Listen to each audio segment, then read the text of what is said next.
With me is Ben Utecht, NFL Superbowl champion, recording artist, motivational speaker, and advocate for people with traumatic brain injury. Mr. Utecht, who appears on the cover of the April-May 2014 issue of Neurology Now, is speaking to patients and caregivers here at the 2014 Brain Health Fair in Philadelphia. Thanks very much for taking time to speak with us, Ben, and for appearing on our cover. Thank you. Congratulations on winning the American Academy of Neurology's Public Leadership in Neurology Award. It's a great honor, and I guess my first question was, how and why did you decide to become a motivational speaker and an advocate for people with TBI? Well, it's been a difficult process, but really a simple answer to that question. My whole life has been sports and music. And I started playing a contact sport when I was in third and fourth grade, and that really led me into what has been really a wonderful athletic career from high school to college, University of Minnesota, where I moved on to the NFL and played 6 years. Unfortunately, with all the highs came an incredible low, and that was August of 2009 when I faced a career-ending concussion. And that really opened my understanding into the world of traumatic brain injury. Also, really learning so much more about the long-term consequences that you can face with multiple concussions. And so, being a father of 3 daughters and having a beautiful wife, it was something that really became very personal and serious quickly. And I realized right away that this was going to be an area that was going to become a mission for me. Yeah. In reading your story, and people should go to neurologynow.com and read it. The description of the number of concussions that you sustained and the seriousness of them. I mean, it's pretty shocking, and you describe that being something that occurred from the time you were very young. Absolutely. The number of documented concussions that I faced in college and the NFL were very clear. The majority of the concussions were because I was completely knocked unconscious, and so there was no question whether or not I had a traumatic brain injury. It was evident because I lost consciousness. What comes into question is, what about all those other years? What about the 10, 12 years that I was in a full contact sport where I got my bell rung, where I had headaches, where I got dizzy, where my vision went blurred for a moment. I mean, all that then becomes a question, and really for me to go back to that starting age and really think about all the times that I faced those that's a lot of concussions. Symptoms. That's a lot. Yeah. So you can imagine, and I'm just one player, and just imagine, how that number would grow with the athletes across the country. Yeah, I mean, I think for many people in the public, we've heard more about sports concussion in the last few years, and I think people often they say, okay, how many concussions was it in an athlete's professional career? But professional athletes are taking a lifetime of training and preparation to get where they are, and so you have all those other years where people are at risk. And I think we spoke earlier today with Dr. Jeff Ling, and he was saying that there are things that we can do to make sure that we protect our kids. Yeah.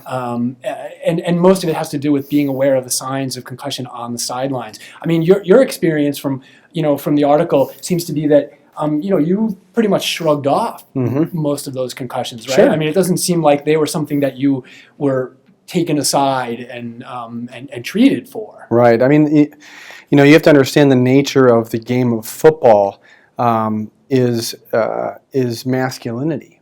It's the ability to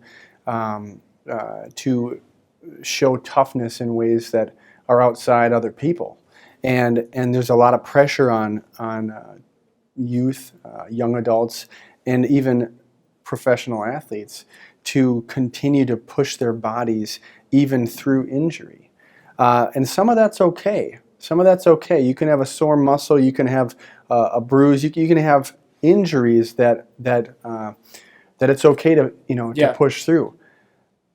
Brain injury is not one of those injuries. And so, that's one of the things that we're seeing now with all of the information that's coming, that we need to change the way we look at the brain and where its priority is in our lives. Yeah. Yeah, I mean, I think, we admire professional athletes. We love, I think it's inspiring to see their strength and, the way that, and their mastery. But, professional athletes also pay a high price. And, I think most people in the public want to see our professional athletes better care of. And I think we want to see our children also be able to enjoy sports and protect them at the same time. Yeah, you're absolutely right, and it is a challenge, because especially when you get into professional sports, you are an adult. You can make your own decisions, and so you're even going to have players who do take the time to educate themselves and still make the choice to continue to play. For their passion, for their love of the game, for the financial security that they get from the NFL. All these come into play, and that's why there's just such an importance to really make a connection with people, so that when they do make life decisions, they can do it with the ability to see into their future. Yeah. Right. Yeah. I mean, I walked away. I didn't. I probably could have tried to stay and play in the NFL. Would have been difficult with my concussion history, but I just didn't see the fruit in it anymore because of what could happen and where I could be 20 years from now, and the thought of the consequences I could face that would affect my family really changed my priority. So, it sounds like what you've been doing in the last couple years has been kind of, and you talk about this in the article, kind of redefining your sense of purpose.